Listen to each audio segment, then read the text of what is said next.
दोस्तों, आज की कहानी काली किताब का पार्ट 2 है, तो चलिए शुरू करते हैं कहानी। धुएं से एक नई परछाई उभरी। यह परछाई तांत्रिक की नहीं थी, यह कवि की अपनी परछाई थी। तुम मुझे कभी नहीं हरा सकते, परछाई ने कहा। तुमने मुझे जन्म दिया है, मैं तुम्हारा ही हिस्सा हूँ। कवि समझ गया कि किताब अब उसकी आत्मा को धीरे धीरे अपने वश में कर रही है। कवि ने अपनी परछाई से लड़ने की कोशिश की, लेकिन हर बार जब वह परछाई पर वार करता, वह और बड़ी और मजबूत हो जाती। कभी कवि को याद आया कि रमेश ने अपनी कमजोरी का सामना करके तांत्रिक को हराया था। उसने अपनी सबसे बड़ी कमजोरी का सामना करने का फैसला किया, अकेलेपन का डर। कवि ने अपनी परछाई से कहा, तुम मेरा डर हो, लेकिन अब मैं तुमसे डरने वाला नहीं हूँ। कवि की परछाई धीरे धीरे गायब होने लगी, लेकिन किताब ने अचानक अपना रूप बदल लिया। अब यह सिर्फ एक श्रापित किताब नहीं थी, यह एक जाल बन चुकी थी। किताब ने अपने अगले शिकार की तलाश शुरू कर दी। कवि ने इसे रोकने के लिए एक आखिरी प्रयास किया। उसने किताब को उसी पवित्र दीपक में डाल दिया, लेकिन इस बार किताब ने प्रतिरोध किया। मैं कभी खत्म नहीं होऊंगी, किताब ने गूंजते हुए कहा। कवि ने किताब को खंडहर में छोड़ दिया और जंगल से बाहर निकल गया। लेकिन जैसे ही वह अपने घर पहुंचा, उसने देखा कि किताब उसकी मेज पर रखी हुई है। कवि ने समझ लिया कि यह श्राप अब उसका हिस्सा बन चुका है। उसने डायरी में लिखा, यह कहानी यही खत्म नहीं होती। यह किताब एक चक्र है, हर बार यह किसी नए व्यक्ति को अपनी ओर खींचेगी। कई साल बाद एक और शोधकर्ता ने काल्वन की ओर रुख किया। वहां उसे एक काली किताब मिली। उसने किताब का पहला पन्ना खोला और उसमें लिखा था, तुम्हें लगा कि मैं खत्म हो गई? मैं सिर्फ इंतजार कर रही थी। कहानी जारी रहेगी। कई वर्षों बाद शहर के एक प्रतिष्ठित विश्वविद्यालय में एक युवा छात्रा सिया ने रहस्यमय घटनाओं पर अपना शोध शुरू किया। सिया को काल्वन जंगल और काली किताब की कहानियां बेहद आकर्षक लगी। सिया ने विश्वविद्यालय के पुरालेख विभाग से कुछ पुराने दस्तावेज हासिल किए, जिनमें रमेश, कवि और काल्वन के बारे में विस्तार से लिखा था। उसे इन घटनाओं को समझने की उत्सुकता थी, लेकिन वह नहीं जानती थी कि यह उत्सुकता उसे किस खतरनाक सफर पर ले जाने वाली है। सिया ने अपनी खोजबीन के दौरान विश्वविद्यालय की पुरानी लाइब्रेरी में एक किताब देखी, जो धूल और जालों में लिपटी हुई थी। यह वही काली किताब थी जिसे रमेश और कवि ने अपने जीवन में देखा और अनुभव किया था। जैसे ही सिया ने किताब को छुआ, उसे एक ठंडक का एहसास हुआ। उसके अंदर एक अजीब सा खिंचाव महसूस हुआ, जैसे कोई अदृश्य शक्ति उसे किताब को खोलने के लिए मजबूर कर रही हो। किताब का पहला पन्ना खुला और उसमें लिखा था, तुमने मुझे पाया है, अब मैं तुम्हारी दुनिया बदलने के लिए तैयार हूँ। सिया ने किताब पढ़ना शुरू किया। जैसे जैसे वह पढ़ती गई, उसके चारों ओर अजीब घटनाएं शुरू हो गईं। हर रात उसे डरावने सपने आने लगे। किताब के अक्षर बदलकर उसके नाम और जीवन की घटनाओं में बदलने लगे। वह जहां भी जाती, ऐसा लगता कि कोई साया उसका पीछा कर रही है। सिया ने अपने प्रोफेसर डॉक्टर आर्यन को इस बारे में बताया। आर्यन ने तुरंत किताब को पहचान लिया। उन्होंने कहा, यह किताब श्रापित है। इसे पढ़ने वाले ने कभी भी सामान्य जीवन नहीं जिया। इसे तुरंत बंद कर दो। लेकिन सिया अब किताब के प्रभाव में आ चुकी थी। उसने इसे बंद करने की कोशिश की, लेकिन किताब के पन्ने अपने आप पलटने लगे। डॉक्टर आर्यन और सिया ने किताब को नष्ट करने के तरीके खोजने के लिए काल्वन जंगल जाने का फैसला किया। वहां उन्हें वह खंडहर मिला जहां रमेश ने किताब को जलाने की कोशिश की थी। खंडहर के अंदर उन्हें एक नया शिलालेख मिला, जो इसे खत्म करना चाहता है, वह खुद खत्म हो जाएगा। सिया को एहसास हुआ कि किताब को नष्ट करना लगभग असंभव था। उन्होंने जंगल के और अंदर जाने का फैसला किया, जहां उन्हें एक गुफा मिली। गुफा के अंदर उन्हें एक पुराना ताबूत मिला। ताबूत पर लिखा था, यह किताब यहाँ से जुड़ी है। इसे बंद करने का तरीका यही छिपा है। जैसे ही सिया ने ताबूत को छुआ, उसे एक भयानक दर्शन हुआ। उसने देखा कि किताब एक कालात्मा का अंश है, जो अंधकार और भय से अपनी शक्ति लेती है।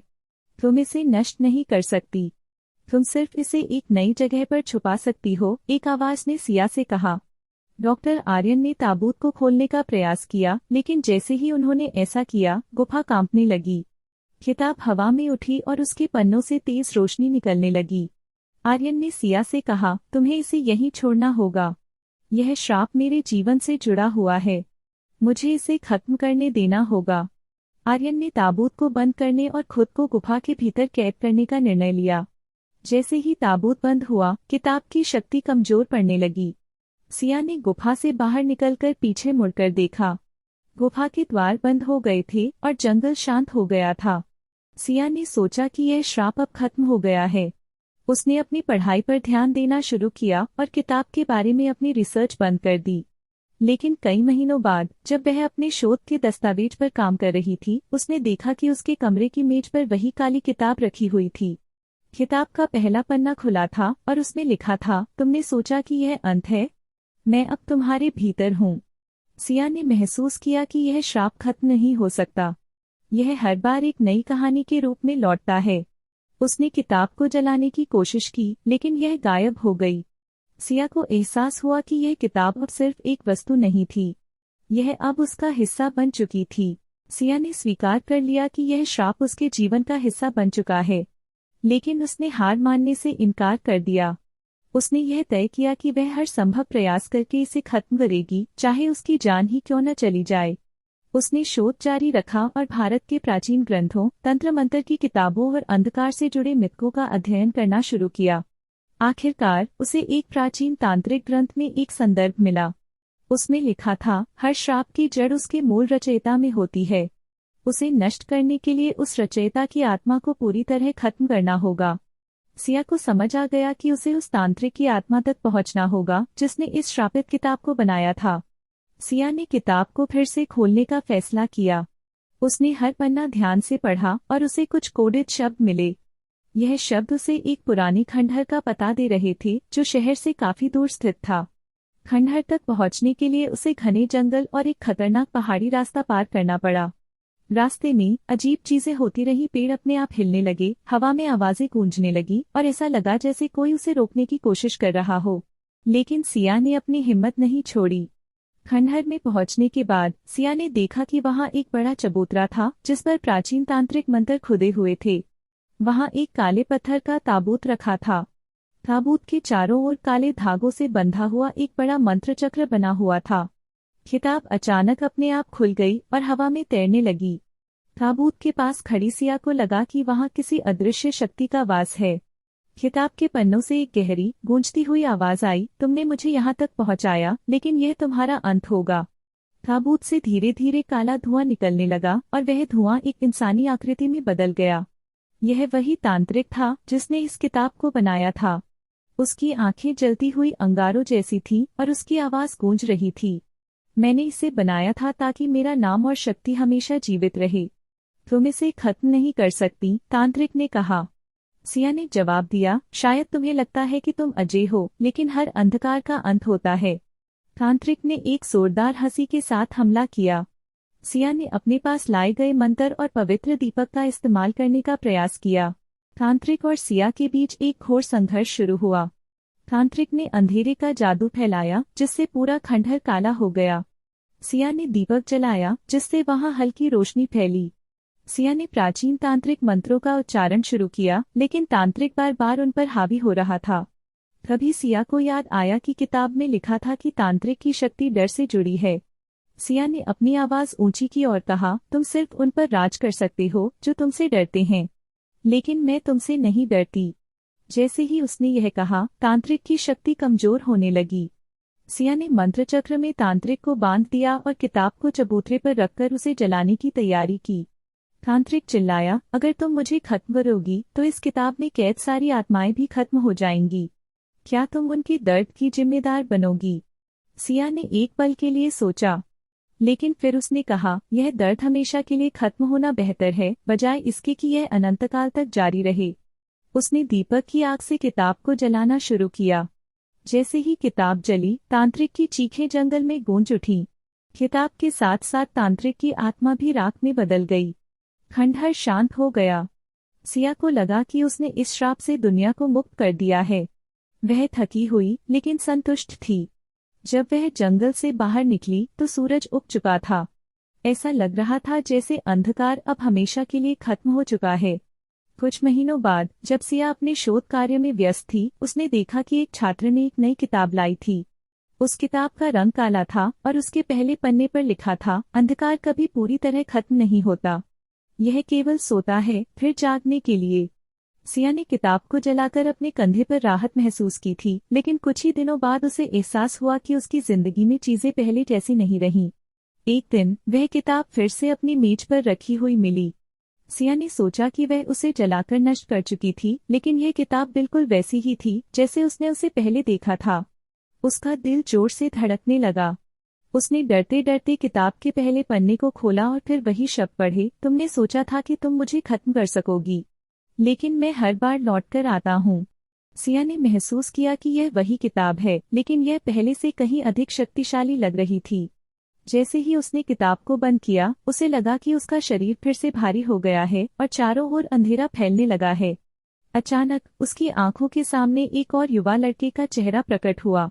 उसका नाम आभास था, जो एक शोध छात्र था और उसे काल्वन की काली किताब के बारे में पता चला था। आभास ने किताब के बारे में सुना था, लेकिन जब उसने इसे पढ़ने की कोशिश की तो उसे पता चला कि यह किताब उसे हर रोज काली छायाओं के साथ सताने लगी है। आभास ने किताब को देखना शुरू कर दिया था और जैसे ही उसने इसे पढ़ना शुरू किया, उसे वही भयानक घटनाएं होने लगी जो सिया को पहले झेलनी पड़ी थीं। हर रात उसे सपने आते जिनमें उसकी परछाई उसे तंग कर रही थी। उसकी पुरानी किताबें और नोट्स गायब हो गए थे, जैसे कोई उन्हें छुपा रहा हो। उसके आसपास अजीब सी आवाजें आती और दीवारों पर रहस्यमय शब्द उभरने लगे। सिया ने आभास से मिलने का फैसला किया। आभास की कहानी सुनकर सिया ने महसूस किया कि यह काली किताब का खेल अब कहीं बड़ा हो गया है। सिया ने आभास को बताया कि पहले भी ऐसा ही हुआ था जब वह इस किताब से जूझ रही थी। उसने पुरानी दस्तावेज और डायरी के कुछ पन्ने दिखाए जहां रमेश और कवि के अनुभव दर्ज थे। आभास ने देखा कि इन पन्नों में वही घटनाएं थीं जिनका वह खुद सामना कर रहा था।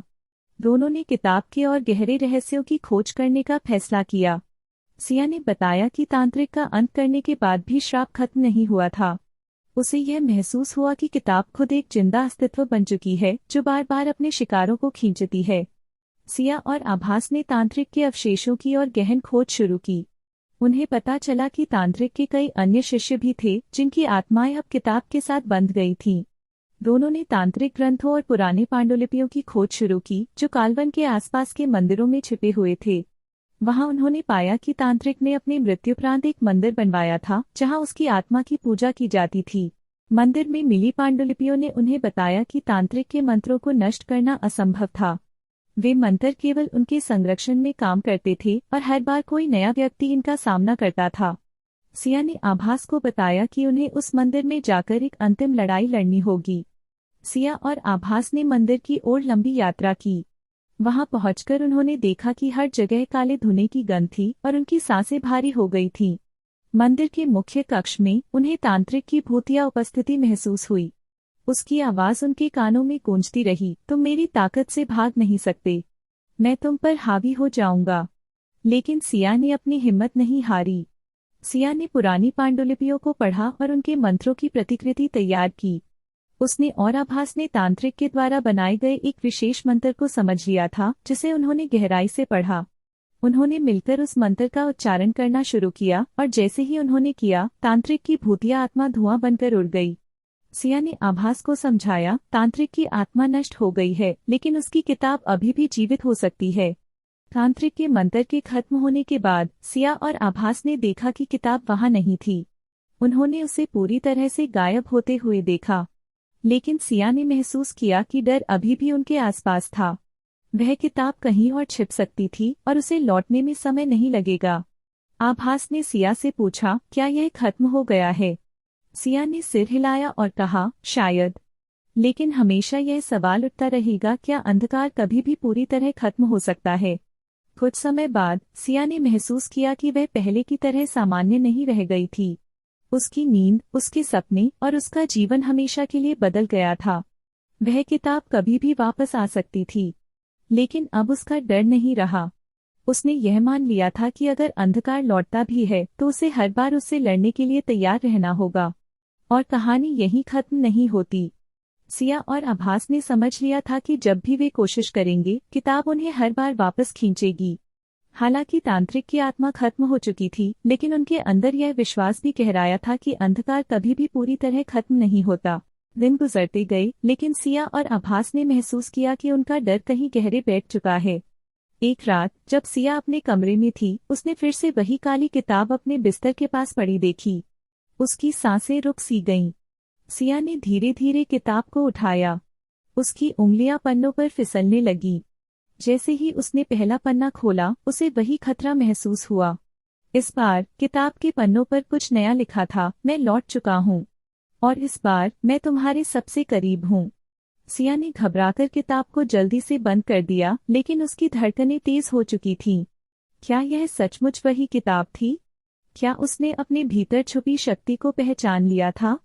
सिया और आभास ने तय किया कि वे इस बार गहरी पेट में जाएंगे।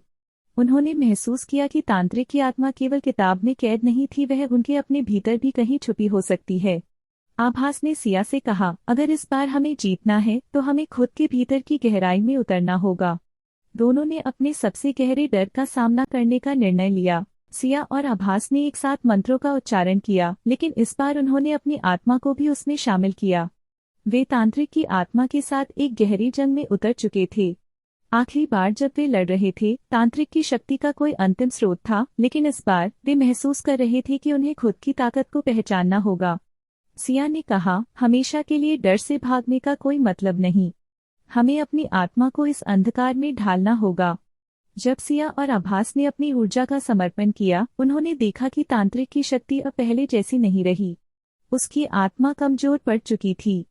लेकिन सिया ने महसूस किया कि उन्हें अब खुद को और भी मजबूत करना होगा। अंधकार अब हमसे जुड़ा हुआ है, लेकिन हमारा विश्वास ही हमें मजबूत बनाए रखेगा। उन्होंने फैसला किया कि इस बार वे किताब को नष्ट नहीं करेंगे, बल्कि उसे अपने अंदर आत्मसात कर लेंगे। सिया और आभास ने किताब को अपने अंदर समाहित कर लिया। वे जान चुके थे कि अंधकार कभी भी खत्म नहीं हो सकता, लेकिन वे इसे अपने नियंत्रण में ला सकते थे। अब सिया और आभास ने अपनी जिंदगी में एक नई शुरुआत की। उन्हें विश्वास था कि उनका डर उन्हें हरा नहीं सकता, क्योंकि वे अब इसे जान चुके थे। और किताब, अंधकार की वह ताकत, उनके भीतर कहीं समाहित होकर शांत हो गई। सिया और आभास ने अपने डर से छुटकारा पाने की कोशिश की और कुछ समय तक उन्होंने अपनी नई राह पर चलने की कोशिश की। लेकिन उन्होंने महसूस किया कि इस लड़ाई के बाद भी कुछ सवाल उनके भीतर गहरे दबे रह गए थे। क्या सच में अंधकार कभी खत्म हो सकता है? किताब कभी भी पूरी तरह से खत्म नहीं हुई थी, लेकिन सिया और आभास ने इसे अपने अंदर के हिस्से में छुपा लिया था। उन्हें एहसास हुआ कि डर कभी कभी उनका साथी बन जाता है, लेकिन जो चीज उन्हें जिंदा रखती है वह उनका विश्वास और साहस था। जब सिया और आभास अपनी नई जिंदगी में लौटे, उन्होंने अपनी पढ़ाई जारी रखी, नए शोध किए और जिंदगी को पहले से कहीं ज्यादा समझदारी और हिम्मत के साथ जीने लगे। हालांकि जब कभी भी अंधेरी रातें आती, उन्हें किताब और तांत्रिक की यादें ताजा हो जाती, लेकिन वे जानते थे कि अब वे मजबूत हैं। अब सिया और आभास ने अपनी जिंदगी में एक नई शुरुआत की। उन्हें विश्वास था कि उनका डर उन्हें हरा नहीं सकता, क्योंकि वे अब इसे जान चुके थे। और किताब, अंधकार की वह ताकत, उनके भीतर कहीं समाहित होकर शांत हो गई। सिया और आभास ने अपने डर से छुटकारा पाने की कोशिश की और कुछ समय तक उन्होंने अपनी नई राह पर चलने की कोशिश की। लेकिन उन्होंने महसूस किया कि इस लड़ाई के बाद भी कुछ सवाल उनके भीतर गहरे दबे रह गए थे। क्या सच में अंधकार कभी खत्म हो सकता है? किताब कभी भी पूरी तरह से खत्म नहीं हुई थी, लेकिन सिया और आभास ने इसे अपने अंदर के हिस्से में छुपा लिया था। उन्हें एहसास हुआ कि डर कभी कभी उनका साथी बन जाता है, लेकिन जो चीज उन्हें जिंदा रखती है वह उनका विश्वास और साहस था। जब सिया और आभास अपनी नई जिंदगी में लौटे, उन्होंने अपनी पढ़ाई जारी रखी, नए शोध किए और जिंदगी को पहले से कहीं ज्यादा समझदारी और हिम्मत के साथ जीने लगे। हालांकि जब कभी भी अंधेरी रातें आती, उन्हें किताब और तांत्रिक की यादें ताजा हो जाती, लेकिन वे जानते थे कि अब वे मजबूत हैं। आज भी जब सिया अकेले बैठती, तो कभी कभी उसे लगता कि कहीं दूर से किताब उसके पास लौट आएगी। लेकिन उसके भीतर का साहस कहता कि डर से बचने का कोई रास्ता नहीं है, बल्कि उसे स्वीकार करना है। सिया और आभास ने उस लड़ाई को एक नई शुरुआत की तरह देखा, जिसमें वे अंधकार के साथ साथ अपने अस्तित्व के सच्चे पहलू को जान चुके थे। और शायद यही उनका जीवन का सबसे बड़ा सबक था। क्या अंधकार हर बार लौटेगा, या यह उनके भीतर ही समाहित होकर शांत हो जाएगा? यह सवाल हमेशा बने रहेंगे। तो दोस्तों, आपको आज की यह कहानी कैसी लगी? अपनी राय हमें कमेंट बॉक्स में जरूर दीजिए। और ऐसी ही नई कहानियों को सुनने के लिए हमारे चैनल को सब्सक्राइब करना बिल्कुल ना भूलें। साथ ही वीडियो को लाइक और शेयर भी जरूर करें। फिर से मिलेंगे अगले नई और मज़ेदार कहानी के साथ, तब तक के लिए बाय।